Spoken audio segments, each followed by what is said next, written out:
सुनता आया कि किसी भी छात्र से मैंने पूछा तो उस छात्र ने केमिस्ट्री के विषय में ही जवाब दिया कि सर केमिस्ट्री बहुत टफ है। लेकिन कभी भी किसी छात्र ने ये नहीं समझा कि यह प्रॉब्लम है क्यों आखिर। ये प्रॉब्लम इसलिए है कि फंडामेंटल जो जानकारी है वो नहीं है। तो आज हम केमिस्ट्री का फंडामेंटल आपको समझाएंगे।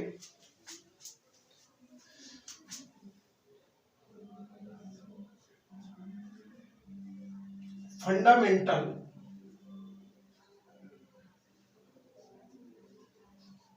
ऑफ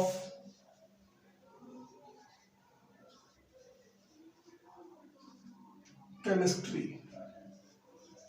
रसायन विज्ञान की जो मूलभूत बातें हैं वो अगर नहीं मालूम है तो जाहिर सी बात केमिस्ट्री क्या मैथमेटिक्स हो या कोई और सब्जेक्ट हो टफ लगेगा।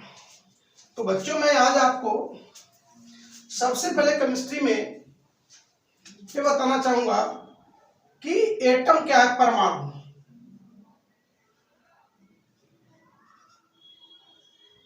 इसका बहुत बड़ा खेल है केमिस्ट्री में।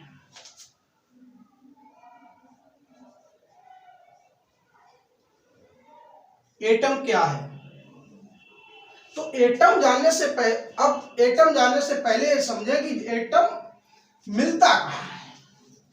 देखिए कि आप लोग व्यवहार में तमाम पदार्थ देख रहे हैं।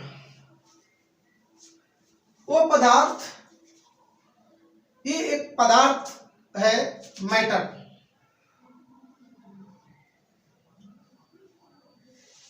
क्या है? ये आपका मैटर है, पदार्थ।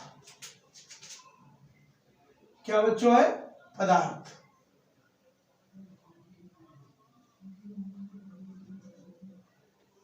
मैटर। ये आपका मैटर सामान्य रूप से कितनी अवस्थाओं में पाया जाता है? तो इसमें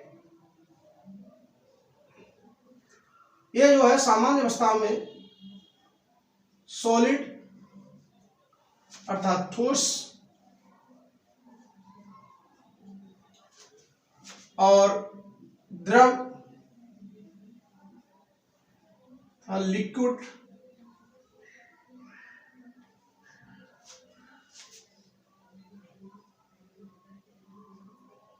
और गैस।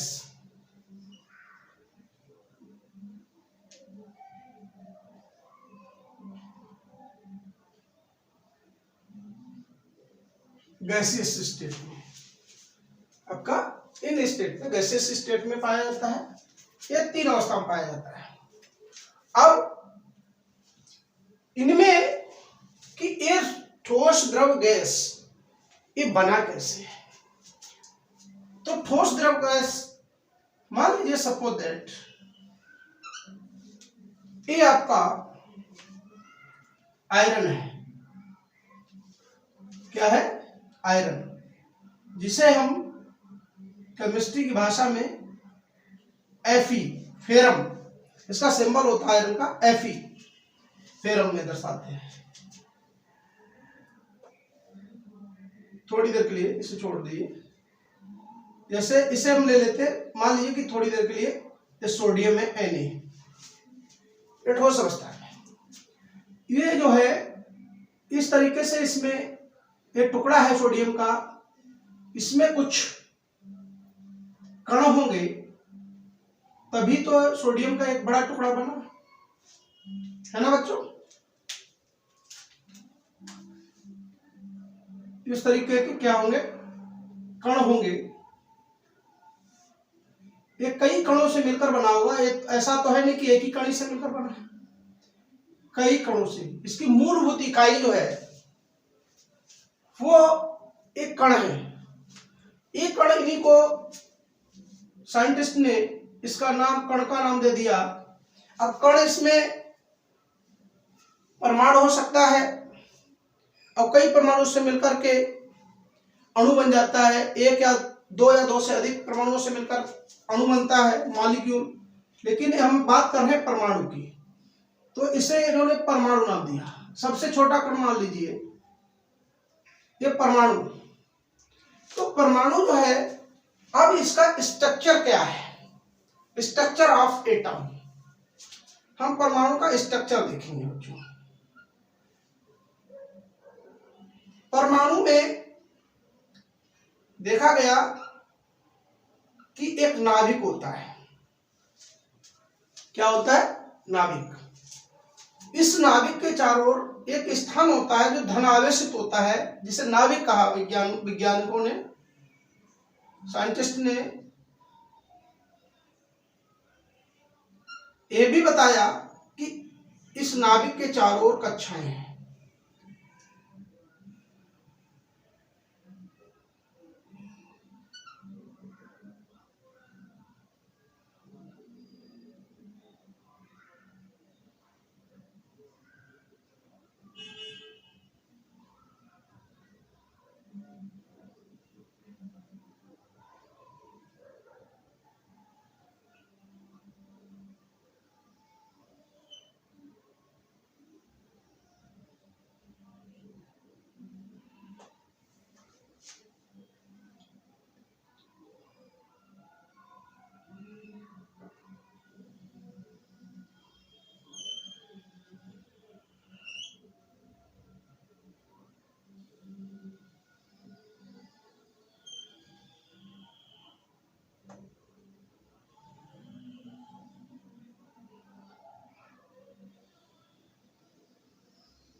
इस तरीके की वृत्ताकार कक्षाएं वैज्ञानिकों ने बताया।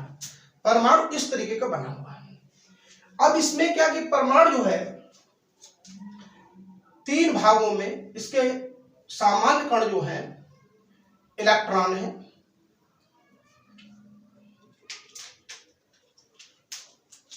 सामान्य कण इलेक्ट्रॉन्स, सॉरी यहां पे नहीं, यहां देख लीजिए एटम। इसमें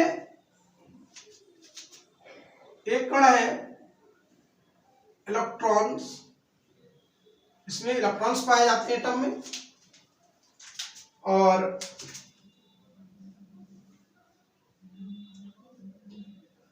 प्रोटॉन्स पाए जाते हैं, और न्यूट्रॉन्स पाए जाते हैं।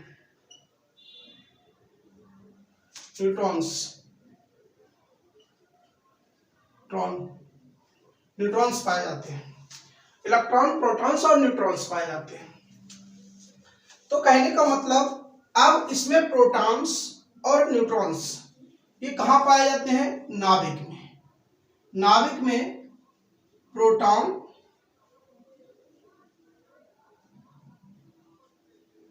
और वहां न्यूट्रॉन रहते हैं।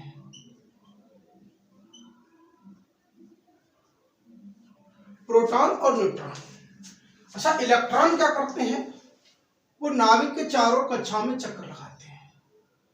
क्या करते हैं? नाभिक के चारों ओर कक्षाओं में चक्कर लगाते हैं। तो ये इन कक्षाओं में, और ये कक्षाएं दोस्तों 7 अभी तक स्ट्रक्चर बनाई गई हैं, लेकिन इसमें और भी कक्षाएं हो सकती हैं, होंगी, लेकिन जो तत्व अभी तक ज्ञात है जितने, उन तत्वों के अनुसार इसमें 7 कक्षाओं में ही समस्त इसके इलेक्ट्रॉन भरे जा सकते हैं। तो अब आप बात करते हैं, तो कहने का मतलब इलेक्ट्रॉन कहाँ होते हैं? इन कक्षाओं में चक्कर लगाते हैं।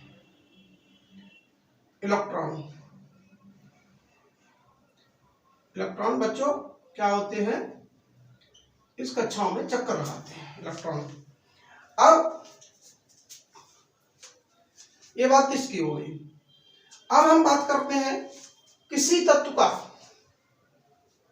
हाँ, सबसे अब इसमें एक नोट कर लें, हमेशा के लिए याद रखेंगे बच्चों। परमाणु क्रमांक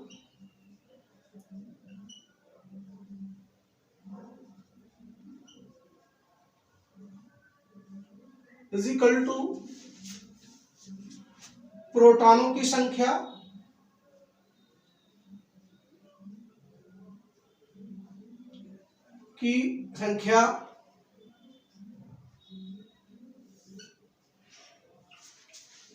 इक्वल टू इलेक्ट्रॉनों की संख्या।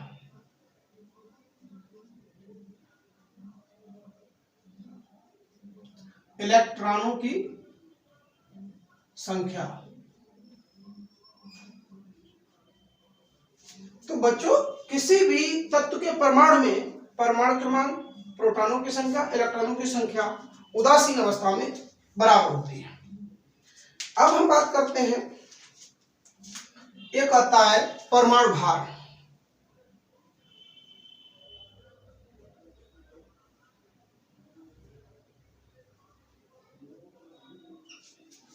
परमाणु भार, तो परमाणु भार या द्रव्यमान संख्या या द्रव्यमान संख्या, द्रव्यमान संख्या, इसे ज्ञात करने के लिए प्रोटॉन प्लस न्यूट्रॉन जोड़ देते हैं। बच्चों ये दोनों फार्मूले आपकी केमिस्ट्री बहुत काम आते हैं, इसलिए इन्हें याद कर रखें। और जैसे जैसे हमारी बेसिकल क्लास चलती रहेगी, फंडामेंटल क्लास चलेगी, 7-8 क्लासें होंगी, इन क्लासों को जैसे सीख जाएंगे आप, उसे वैसे ही आपको केमिस्ट्री का समझ लीजिए कि एबीसीडी आने लगेगा। तो केमिस्ट्री के पहले एबीसीडी मैं आपको सिखा रहा हूं, तो ये चीज यहां पर आ गई। अब बात करते हैं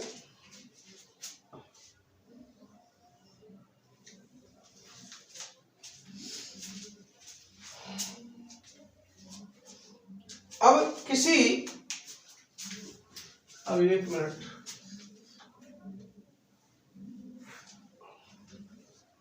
किसी तत्व के परमाणु में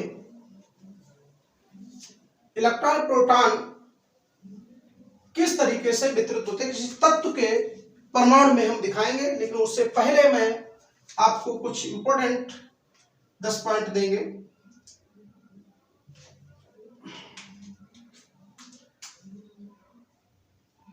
तत्व, प्रतीक,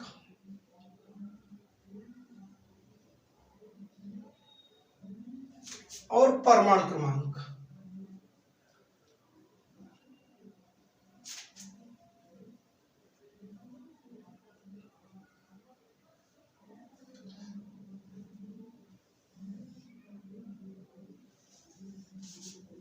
और मैं गारंटी देता हूं कि अगर आप बेसिकल नॉलेज हो जाएगी तो केमिस्ट्री से आपको केमिस्ट्री पढ़ने में डर नहीं लगेगा। अक्सर क्या होता है कि बच्चों को जो केमिस्ट्री पढ़ते हैं तो वो कहते हैं कि सर बहुत कठिन है, लेकिन ऐसा नहीं है। देखिए हाइड्रोजन,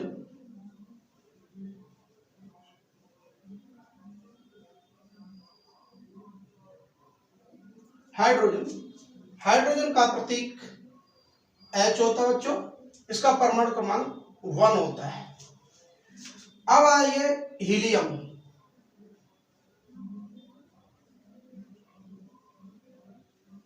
हीलियम का प्रतीक He होता है और इसका परमाणु क्रमांक 2 होता है। अब आइए बेरिलियम,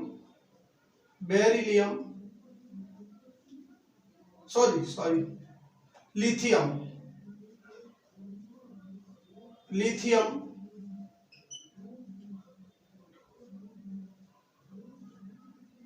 लिथियम का सिंबल होता है, प्रतीक होता है Li और इसका 3 परमाणु क्रमांक होता है, 3 परमाणु क्रमांक। अब आइए बेरिलियम,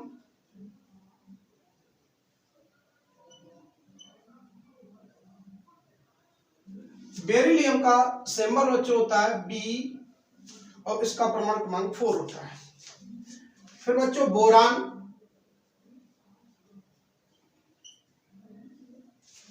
बोरान का बच्चों सिंबल B है और परमाणु क्रमांक 5 होता है। फिर आता है आपका कार्बन, कार्बन का परमाणु क्रमांक बच्चों वो प्रतीक C होता है और परमाणु क्रमांक 6 होता है। फिर बच्चों आता नाइट्रोजन, एक तत्व है नाइट्रोजन।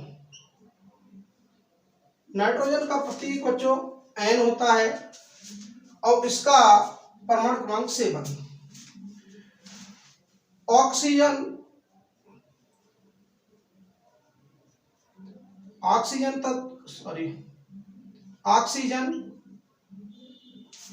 इसका प्रतीक O होता है और इसका 8 परमाणु क्रमांक होता है।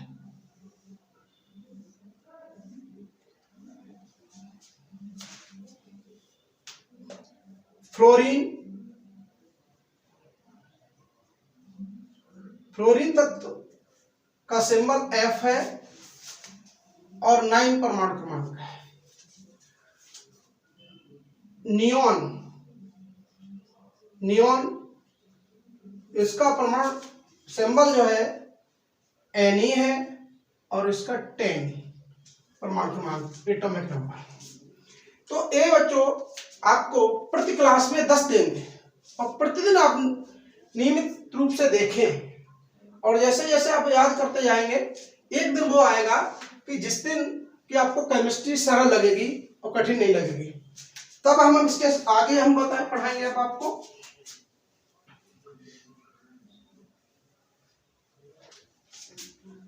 देखिए बच्चों,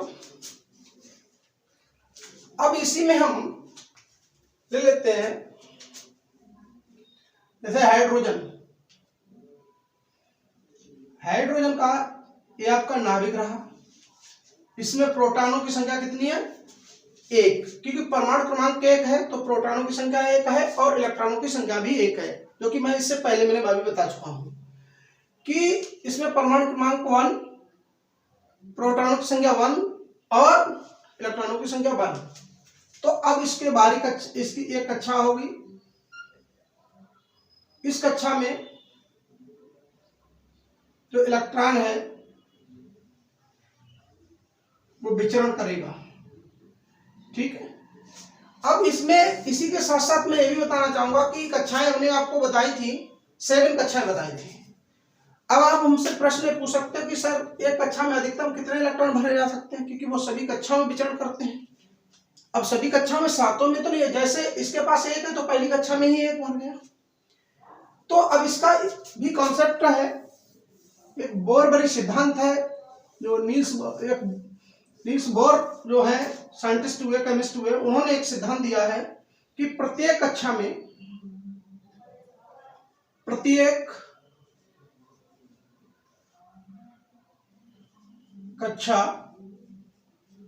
ये इसके चारों ओर जो है कक्षाएं बोली जाती है या कोष, कक्षा या कोष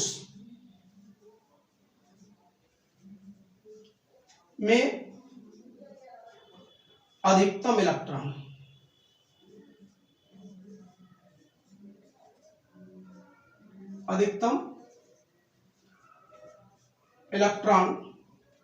फिजिकल टू 2n²। कितने बच्चों? 2n²। तो n का मान बच्चों 1 2 3 डॉट हो सकता है। जैसे जैसे कोष नंबर होगा, n का मतलब कोष नंबर, कोष संख्या है। तो जैसे हम कहें कि ये आपका पहला कोष है या कक्षा ऐसे बोले, या इंग्लिश में सेल बोलते हैं इसे। तो ये पहली सेल में कितने इलेक्ट्रॉन हो, अधिकतम कितने इलेक्ट्रॉन हो सकते हैं? कम तो 1 भी हो सकता है, 0 भी हो सकता है, लेकिन अधिकतम कितने? जब 0 इलेक्ट्रॉन हो जाएगा तो उस कक्षा ही खत्म हो जाएगी। तो इसमें ऐसी स्थिति में पहली कक्षा के लिए, पहले कोष के लिए, और इन कोषों को बच्चों शुरू से पहले कोष को हम K बोलते हैं, दूसरे कोष को L, फिर M, N, इस तरीके से NOP डॉट इस तरीके से बोलते हैं। तो K कोष के लिए N का मान हमेशा 1 होगा बच्चों, L कोष के लिए N का मान 2 होगा बच्चों, M के लिए N का मान 3 होगा और N के लिए N का मान 4 होगा। इसी तरीके से नाम बढ़ते चले जाएंगे। अब हम इसमें बात करेंगे के कोष के लिए या पहली कक्षा के लिए। तो के कोष में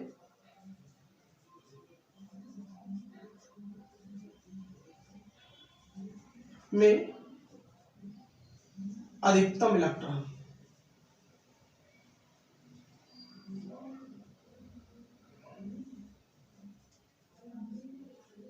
बराबर 2 इंटू के लिए इनका मान कितना है बच्चों 1, तो 1 का स्क्वायर अर्थात 2। पहली कक्षा में अधिकतम 2 इलेक्ट्रॉन भरे जा सकते हैं। अब एल के लिए, एल कोष में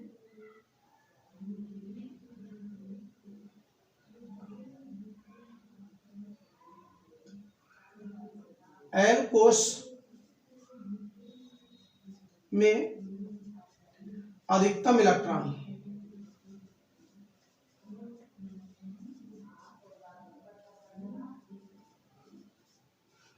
बराबर कितने होंगे 2 इंटू एल के लिए कितना मान है इनका 2 है, तो 2 का स्क्वायर अर्थात कितना होगा 2 दूनी 4 दूनी 8, अधिकतम 8। तो एम कोष के लिए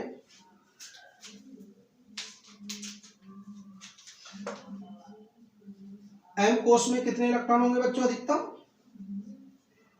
कोष में अधिकतम electron is equal to 2 into 3, M के लिए 3, तो कितना आ जाएगा 18। इस तरीके से हम आगे भी निकालते चलेंगे डॉट डॉट डॉट, जितने भी होंगे कोष ये अधिकतम इलेक्ट्रॉन भरे जा सकते हैं। अब हम बात करते हैं, ये आपका हाइड्रोजन एटम है। कौन सा है? हाइड्रोजन एटम, परमाणु। उसके लिए दिखाया गया जब ये इलेक्ट्रॉन को त्याग देता है, ध्यान रखना बच्चों, इसके बाहरी कक्षा में, इसकी बाहरी कक्षा आंतरिक कक्षा एक ही है। जब ये इलेक्ट्रॉन त्यागता है तो इस पर भी ध्यान दें, तब ये आयन बना लेता, H ion positive, H ion. Hydrogen की प्रकृति धातु अधातु दोनों की है, लेकिन अन्य तत्वों में हम बात करेंगे, जैसे हीलियम ले लीजिए, He का परमाणु क्रमांक कितना है? 2 है बच्चों। अब इसमें देखिए ये नाभिक रहा और इसमें अधिकतम इलेक्ट्रॉन कितना है? 2 ही तो भर सकते हैं बच्चों, तो 2 ही इसके पास हैं तो भर गए। तो ये कौन सा? हीलियम एटम है, ये आपका हीलियम परमाणु है। जब ये हीलियम परमाणु है, ये इस कक्षा पूरी भरी हुई है। जब कोई तत्व का परमाणु, जब किसी तत्व का परमाणु कक्षा पूर्ण भरे हुए हो या उस कक्षा में 8 इलेक्ट्रॉन रखता हो, तो वो कभी भी इलेक्ट्रॉन उस कक्षा से नहीं त्यागेगा। तो इसलिए हीलियम जो है, और जब तक ये इलेक्ट्रॉन त्यागेगा नहीं, तब तक अक्रिय गैस के रूप में, अक्रिय अवस्था में रहेगा। तो ये जब एक बात इसमें कॉन्सेप्ट याद रखना, आपने पढ़ा होगा अक्रिय गैसें। तो अक्रिय गैसें वही हैं जो इलेक्ट्रॉनों को त्यागती नहीं है। वो त्यागती क्यों नहीं है? क्योंकि वो पूर्ण कक्षा, हाई टेम्परेचर पर त्यागे, लेकिन उनकी कक्षा या तो पूर्ण भरी होगी या उसके बाहरी कक्षा में 8 इलेक्ट्रॉन होंगे। ये इनकी एक प्रवृत्ति होती है। तो ये आपका हीलियम एटम है, इसे अक्रिय गैस भी कहते हैं। क्या बोलेंगे हीलियम को? अक्रिय गैस, अक्रिय गैस, अक्रिय गैस तत्व। अब आगे नेक्स्ट,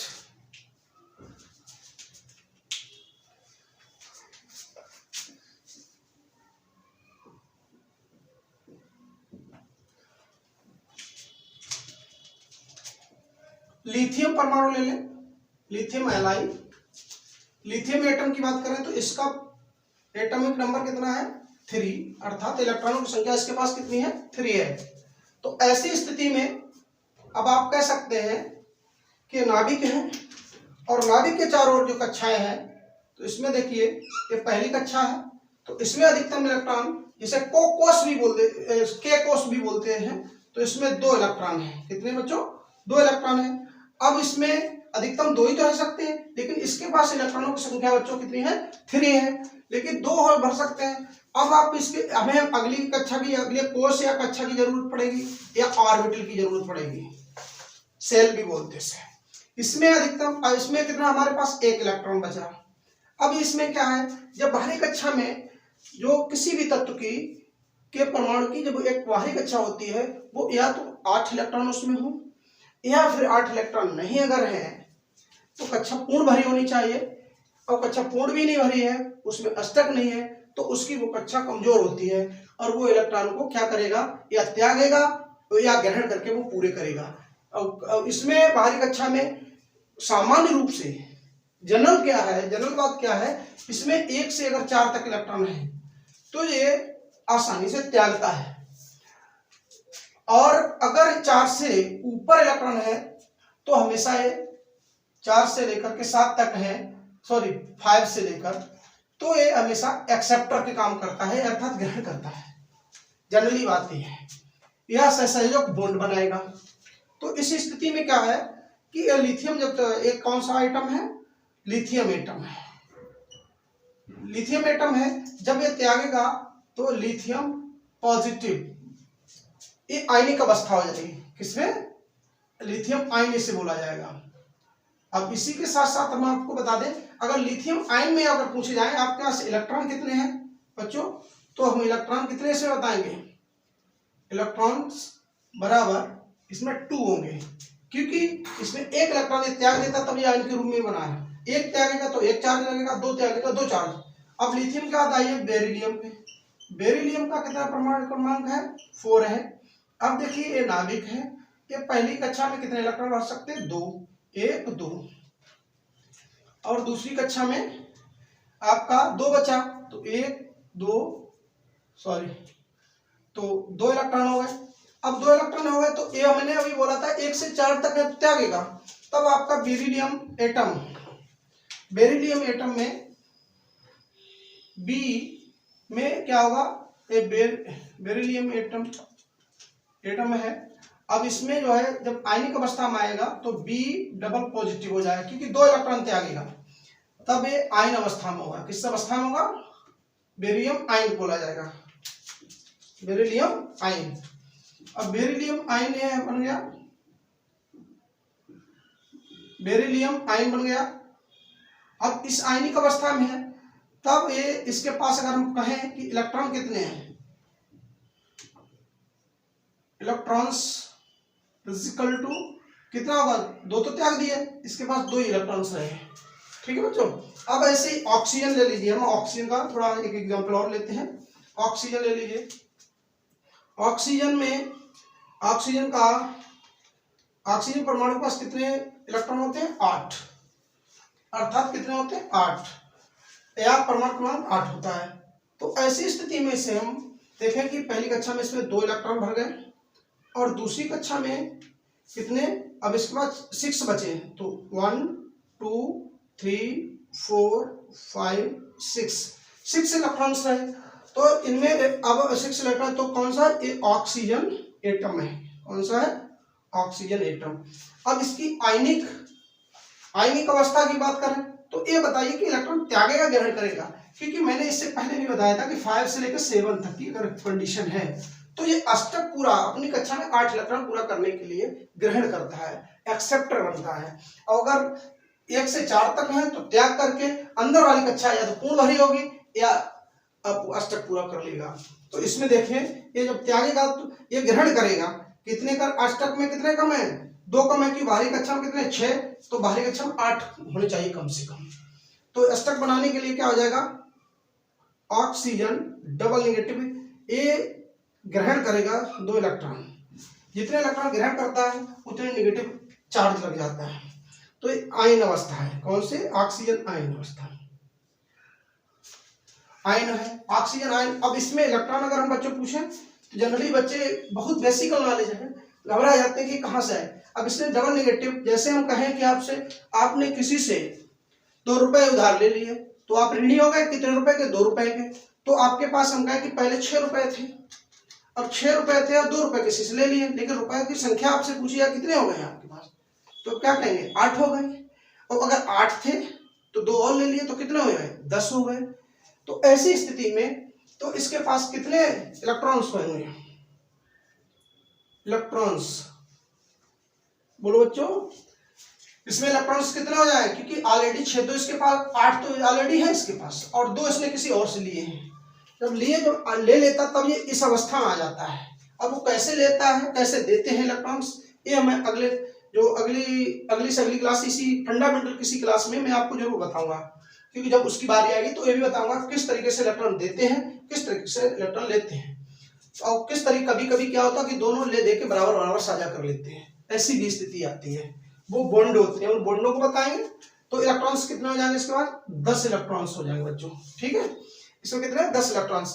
तो आज की क्लास हम यही समाप्त करते हैं बच्चों, और मुझे पूरी उम्मीद है कि आप लोग स्वयं सीखेंगे, अपने दोस्तों को, अपने रिलेटिवों को भी ये वीडियो सेंड करेंगे, और वो लोग देखें, उनसे कहें सब्सक्राइब करें और शेयर करें, जिससे कि हमारा भी मनोबल बढ़ा रहे और आप लोगों को भी फायदा भरपूर मिले, निःशुल्क भरपूर फायदा हो सके और केमिस्ट्री आप सीख सकें। तो इसलिए बच्चों आपके लिए बहुत बहुत धन्यवाद, थैंक यू।